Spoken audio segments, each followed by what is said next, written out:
What's the deal, people? Nice to see you guys. I've had a few days break so I can just reflect and look at everything that's been going on in the market. To be honest with you, there's not much happening. Arsenal obviously made two signings which have been bagged. I talked about the Lokonga deal and the medical that was happening with the photo shoot, and now he's been officially announced. And it really looks good in terms of the direction that they're going in.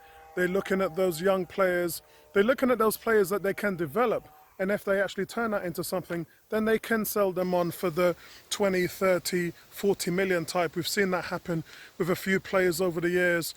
But the downturn has really caught us in a negative effect, and we are now sitting on quite a lot of players at the moment that we now need to look about going to sell. We need to start to recoup a little bit of money since we've spent about 76 million. But at the moment, there are still things happening on the horizon, but before I talk about that, I want to say thank you to all of you who are subscribed to the channel, and for those who aren't subscribed to the channel, hit that subscribe button so you can follow all of my videos throughout this upcoming season, where I'll be doing live game vlogs, and for the away games I'll probably be back in the studio doing the watch along. So always want you guys to be a part of that in the chat so I can hear what you've got to say. That's the most important thing about 101. We try to get you guys involved in the match day activities as much as we can, rather than just having you sit down and listen to us all day. I think a lot of you really admire that interactive part of the YouTube channel, and that's why I've put the questionnaire up on there yesterday to find out a little bit more about what you guys like, because what you guys like, I would like to concentrate and focus on delivering that over the next coming season. So it's good to get your feedback on the channel as well, because I am listening. There's always a voice with you guys, of course. As you know, we're a community-based Arsenal channel. And let's talk about the community a little bit now. Arsenal have given a 3% pay rise to their staff, and look, they've had a really tough 18 months. Pay cuts, people being laid off, the instability with COVID, and Arsenal struggling to pay operating costs, which led to them taking out a 120 million loan from the government, which has been deferred and extended now with another company. But really what it does is it at least gives the staff something. I mean, how many of you guys have had a pay rise this year? Yeah, I know I haven't. So it's really nice that they're able to sort of do that, and thank you to Arsenal Football Club for doing that. Big shout out to Tim and Jacqueline and all of you guys who work for Arsenal. So yeah, fair play, well deserved. Moving on, guys. Smith Rowe, our new number 10. There's a big shoes to fill. I've put a couple of the videos up on the 101 forum so you guys can have a look at that, and most of you have already seen him anyway. It's really good. He's humble, and I think that most of us were right in saying when Villa was coming in for him that he wasn't going to go anywhere. The proof has been in the pudding. A lot of our players, Saka, Martinelli, a lot of our players have signed long-term deals, and it just seems to be a structure that is continuing to happen at Arsenal. Young players like to be here because they see that others have had breakthrough seasons. They've seen that you've had a chance in a team. We know that there's the Maitland-Niles and the Joe Willock situations and the Nketiah. We know that those are situations that will play themselves through. But I think it takes a special player in order to break through. Not everybody's going to make it. Very few players make it. And when you look at the likes of our competitors as well, Mason Mount, Phil Foden, who are exclusively said some of the best players in the country along with Saka, that's the level of expectations that these players have to meet. So I'm a big fan of the likes of Reece Nelson and Eddie Nketiah, as you lot well know. I'm a fan of Joe Willock as well, and a few of the other panelists are also a fan of those players.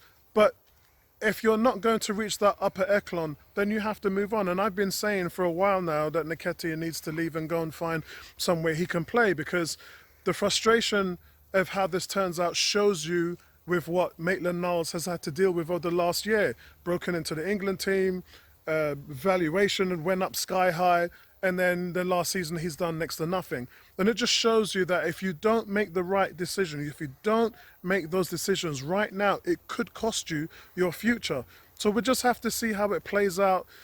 it could go the other way as well if you look at Guendouzi and Saliba. So, look, it's a really crucial time, and I'm offering some constructive criticism to our front office because there's certain situations they haven't dealt with well. But me being in management, I know that's to be expected because of lack of experience that Edu and Arteta has in these roles. So while other fans just continue to throw them under the bus, I'm saying I understand how it is at that level. You will make mistakes, but whether you improve from those mistakes and learn from them is something we have to see moving forward. How are you going to be able to deal with these issues moving forward so that it doesn't happen again? That is what I will be looking out for from our front office this season. So my standards are slightly different from some of you guys. So well done to Smith Rowe for that. Really looking forward for him to having a breakout season. I've been talking about him for 2 or 3 seasons now. I've been calling him the new Ramsey, as you lot well know. And I've been saying that he is that guy to fill that number 8 role. However, he's more of an 8-10 hybrid. The team has been constantly looking for players in that position. We know with the likes of Martin Odegaard, we know they've been trying to get Aouar in. So it kind of tells you that there's been a little bit of hesitancy with Smith Rowe and the amount of times he will play in regards to his position. And that's probably the reason why he was a little hesitant to sign the contract. That's probably the reason why the likes of Aston Villa came in, because they could see from afar, just like we could, that there was some destabilisation there, because when he played at the turn of the year, Arsenal had the second best record in the league. So when you play him, Arsenal are more effective. So it really stands to reason why Villa said, look, we would put this guy in our first 11. So if you have any qualms about ending up like some of the other players like Niles or Edin Nketiah, then don't have to worry about that. We will buy you, we will put you in our starting 11, you will play alongside Emi Buendia and Jack Grealish, and we'll develop you as one of the best midfields in the country. So you have to kind of feel that there was some language going on behind the scenes that forced Villa into prompting those 2 bids. But anyway, that's not going to happen. And if anyone's bidding for him now, you're at least talking about a minimum of 50-60 million for the simple fact that he's just signed a new contract. Look, it's not going to happen. We knew it wouldn't, and I welcome it. I can't wait to get back to the Emirates Stadium next month so that we can see our young kids develop and play and be a part of the team and no longer have to depend on the likes of the older veterans who just weren't getting it done and still ain't getting it done. Willian still doesn't look good in pre-season. Aubameyang still doesn't look good in pre-season. So this is something that's happened a year ago, which still is going to be an ongoing problem. So that moves me on to the Willian situation. The Willian situation, guys, look, I'm not going to lie, it doesn't look good. There's no teams that are coming in from. My sources are saying the barrel is empty. There's nothing there. There's no phone calls, nothing. And unfortunately, if that happens, we're going to have to bear the brunt of his salary and the position in the 25-man roster as well. So look, he ain't going to play. It ain't going to be like last season where he had all them starts and didn't produce nothing. In the league, 5 assists and 1 goal. I think he had 7 assists in all competitions, and I tend to judge players on all competitions, not just the league. You don't just play in the league and say, yes, I'm going to play one in the league, and turn up in Europe or turn up in the FA Cup or the League Cup and say, yeah, let's just phone this in. You've got to play 100% of the time, because everything that you play for is winnable. Every match that you play, there's an honour and a trophy to win. So I don't judge players on one aspect of the game. Now let's move on to Tammy Abrahams. Tammy Abrahams, guys, I'm not happy about this. If he's not good enough for Chelsea, why would he be good enough for Arsenal? We saw what happened with Willian last year, and Willian was good enough for Chelsea. That was the difference. With this guy, they replaced him with a 34-year-old Giroud. That's how ineffective he was. And regardless of whether he was scoring goals, his work off the ball was atrocious.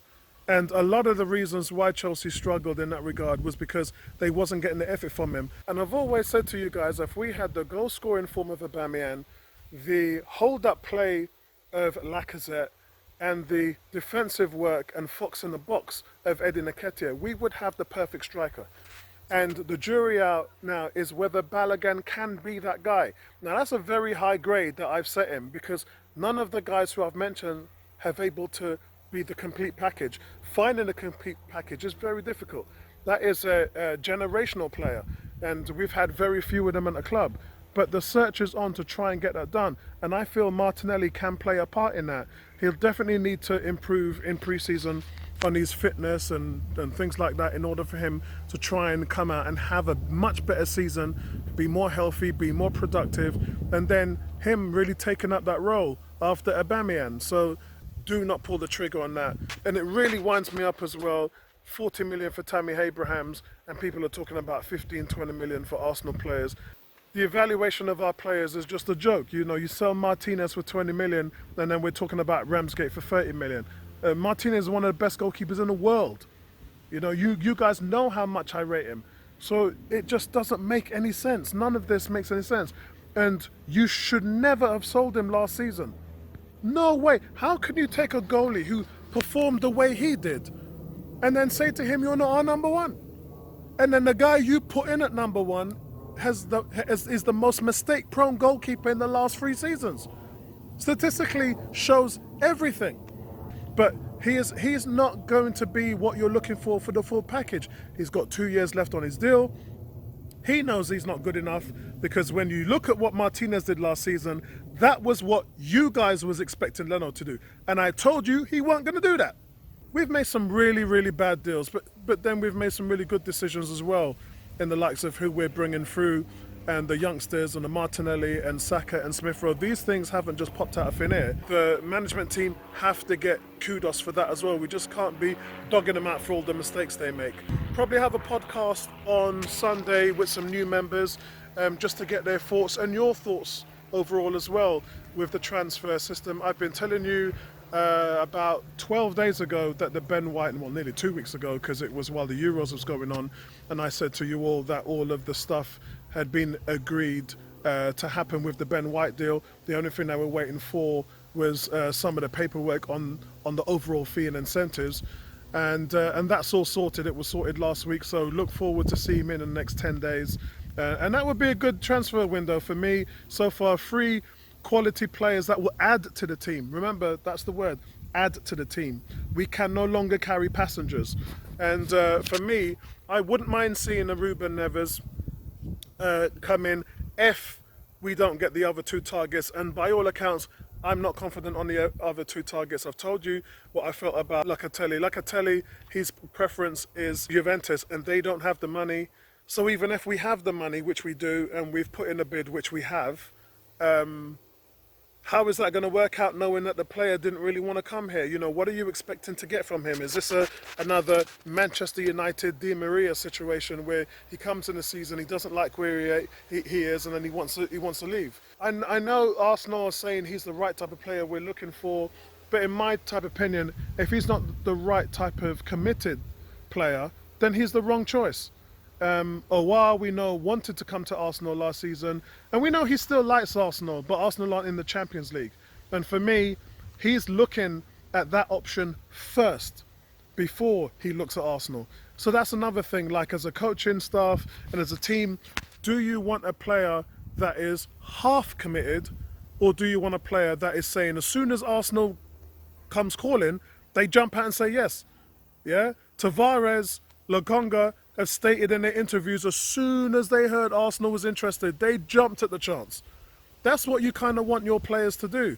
And if our targets aren't doing that, it kind of doesn't sit well with me. But anyway, let me know your thoughts, guys. Like this video, subscribe to the channel. Peace, man, and I'm out of here. Nice one, guys.